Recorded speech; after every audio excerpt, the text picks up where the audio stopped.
Hello, and welcome to TerraNash. I'm Aiden, your narrator for tonight. Let's take this time together to step away from the rush of the day and ease into a world of dreams and wonder. Tonight, I'll tell you a story about a boy named Jack, who visits a quiet, flowing river every day. One evening, the river speaks to him, offering a gift unlike any other, the promise of peace and comfort whenever he needs it most. But what Jack soon discovers is that the river's gift is far deeper than he ever imagined. Before we begin, we'd love to hear from you. Where are you listening from? And what time is it as you settle in to hear this story? Let us know in the comments below. We'd also love to hear what kinds of stories you'd enjoy next. Your thoughts and suggestions inspire us, and we truly appreciate every one of them. If you'd like even more from us, you can check out our Patreon for early access to all our stories and a curated Spotify playlist designed to help you relax even further. Oh, and I wanted to share an important update with you. Currently, less than 10% of our viewers are subscribed, which means more than 90% of you haven't subscribed yet.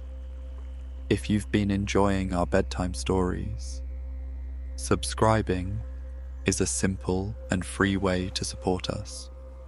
Reaching 1,000 subscribers will allow us to remove all mid-roll ads, ensuring a completely uninterrupted and relaxing experience for you. Your support means the world to us, and together we can make TerraNash an even more peaceful place for storytelling. Now, take a deep breath in and slowly let it out. Let go of the weight of the day. Feel your body relax as you settle into a place of comfort. The world outside can wait. Right now, it's just you and this moment, a quiet journey into a soothing tale. Listen to the soft rhythm of your breath, like the gentle flow of a river, steady and calm. Close your eyes if you'd like, and let the story carry you away.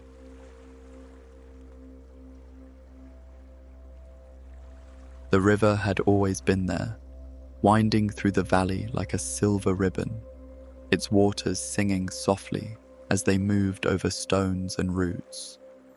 Jack had known it for as long as he could remember. It was the first place he went in the morning, when the sky was still pale and the grass glistened with dew.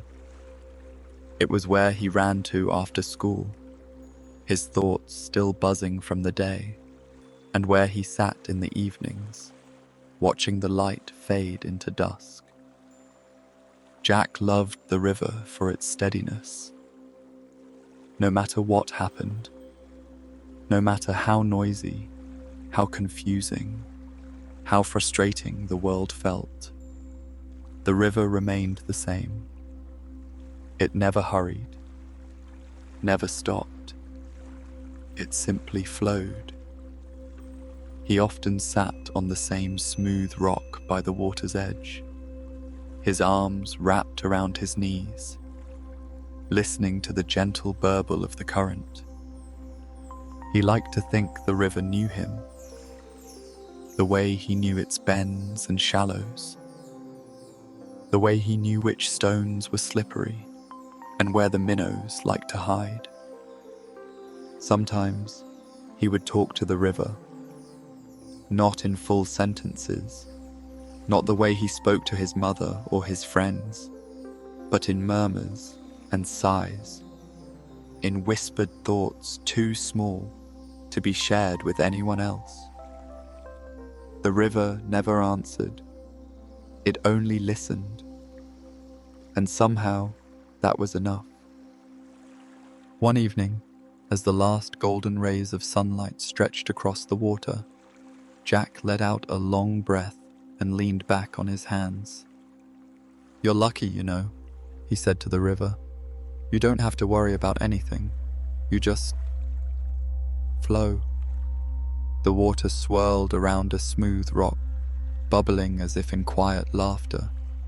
Jack smiled, shaking his head. If only he could be like the river, steady, unshaken, at peace. Little did he know, the river had been listening far more closely than he realized. That night, the river felt different. Jack noticed it as soon as he arrived. The air was thick with the scent of damp earth, and the water's surface shimmered under the early stars. He dipped his fingers into the cool stream and let the chill travel up his arm. Then, something strange happened. A sound, not quite a voice, but more than a ripple, rose from the water. It was soft, like the wind moving through reeds, like rain tapping on leaves. At first, Jack thought he had imagined it. He turned his head, expecting to see someone nearby, but the riverbank was empty. He was alone with the river. "Jack," the voice murmured. Jack's breath caught in his throat. He pulled his hand back, staring at the water, his heart pounding. Who said that? The river flowed on, steady and calm. But then, again, "I have a gift for you." Jack scrambled back, his hands pressing into the grass. "This isn't funny," he said, glancing around. "Who's there?" The water swirled gently, reflecting the glow of the moon. There was no one. No shadowed figure behind the trees. No trickster hiding in the reeds. And yet, the voice had come from somewhere. From the river itself. Jack swallowed hard and forced himself to speak. Gift?" His voice wavered. "What kind of gift?" The river's voice was soft, like the hush of waves against the shore. "Whenever you are troubled, whenever your heart feels heavy, come sit by me. I will take your worries and replace them with peace." Jack sat frozen, his mind racing. Had he fallen asleep? Was this some strange dream? The river was just a river. It couldn't talk. And yet, he had heard it. The water rippled again, its voice fading into the night. "Remember this, Jack." Jack hesitated, staring at the flowing current, waiting for more. But the river was silent once more, speaking only in its steady, endless movement. He let out a shaky breath. Maybe he was imagining things. Maybe the river hadn't spoken at all, but deep down, a part of him knew better. The next morning, Jack couldn't shake the feeling that something had changed. As he sat at breakfast, staring at his cereal, his mother had to call his name twice before he even realized she was speaking to him. At school, he drifted through his lessons in a daze, barely registering the numbers on his math test or the words in his reading book. He kept thinking about the river, about the voice he had heard. By the time the school bell rang, Jack had made up his mind. He had to go back. The sun was lower in the sky when he arrived, the warm glow of late afternoon casting long shadows across the water. He approached slowly, his heart pounding. "Hello?" he called hesitantly. Are you still here?" The river flowed on, as it always had. Jack crouched at the water's edge, watching it move. Maybe he had imagined it. Maybe he had just been tired. Or maybe the wind had played tricks on him. But then, as he reached out to touch the water, a ripple spread outward, as if in greeting. The voice did not return, but Jack felt something. Quiet presence, a sense of calm washing over him like a cool breeze. "You said you had a gift for me," he murmured, more to himself than to the river. "What does that mean?" The water didn't answer in words. Instead, it simply was. Steady, unchanging, yet always moving. Jack let out a slow breath. He didn't fully understand, but somehow, the feeling settled deep in his chest. Maybe the river's gift wasn't something he could see or touch. Maybe it was something he would have to discover for himself. The next few days passed quietly, and Jack found himself thinking about the river's words more and more. Was it real? Had he truly heard the river speak? He wasn't sure, but something about the way the water moved, the way it always seemed to understand him, made him want to believe. Then, one afternoon, Jack came to the river with a heart full of frustration. School had been awful. He had been called on to read aloud in class, and his voice had caught in his throat. The words on the page blurred together, his palms grew sweaty, and the silence in the room stretched unbearably long before someone snickered. A wave of heat rushed to his face, and the rest of the class had followed with quiet laughter. Even his teacher's kind voice telling him to take his time only made it worse. By the time he reached the river, he could barely see through the sting of tears in his eyes. He sat down hard on the bank, pulling his knees to his chest. "You said you had a gift," he muttered. "Where is it now?" The river did not answer. It only flowed, smooth and unbothered, gliding around pebbles and fallen leaves, as if nothing could disturb it. Jack picked up a small rock and tossed it into the water. It landed with a soft plop, sending ripples across the surface. But even then, the river did not fight back. It only absorbed the movement, letting the disturbance fade naturally, returning to its steady rhythm.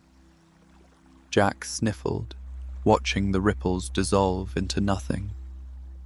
"You don't care, do you?" he whispered. "You don't get embarrassed. You don't feel like you don't belong." The river's current swirled, catching a fallen leaf and carrying it gently downstream. Jack followed its path with his eyes, watching how effortlessly it floated along. The leaf did not fight the current. It simply allowed itself to be carried. For the first time since leaving school, Jack let out a slow breath. The anger inside him loosened, just a little. He was still upset, but maybe the river did care. Maybe it wasn't ignoring him at all. Maybe it was showing him something. He closed his eyes, listening to the steady murmur of the water. The world around him softened. The tight knot in his chest unwound slightly, and for a moment, he felt okay. Maybe that was the river's gift. Jack returned to the river every evening after that, even on days when nothing was wrong. He didn't always speak. Sometimes he just listened. The soft babble of the current, the rustling of reeds, the distant chirp of crickets.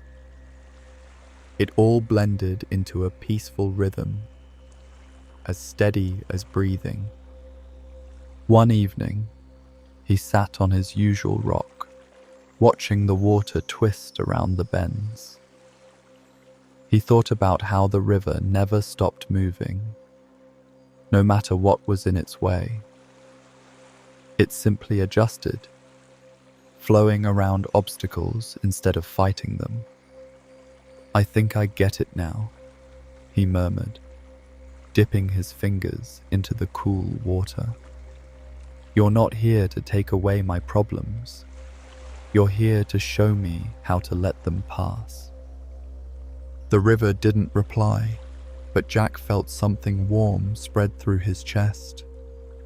He thought about school, about how he had been dreading reading aloud again. Maybe he didn't have to be so afraid. Maybe, like the river, he could keep moving forward, even if he stumbled along the way. Jack smiled to himself. The river's gift wasn't something it could hand him. It was something he had to learn. He sat in silence for a while, watching the sky shift from blue to deep orange, feeling the weight in his chest grow lighter with each passing moment. One evening, dark clouds rolled in over the hills, heavy and low. The air was thick and humid, and Jack knew a storm was coming. He hesitated before heading to the river, but something pulled him forward. He needed to see it. When he arrived, the river was restless. The water churned, moving faster than usual, swirling in unpredictable patterns.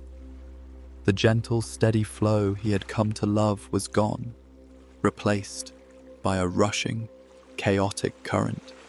Jack's stomach twisted. "Are you still here?" he whispered. The wind howled through the trees. The river crashed against its banks. It didn't feel peaceful anymore. It felt wild, untamed.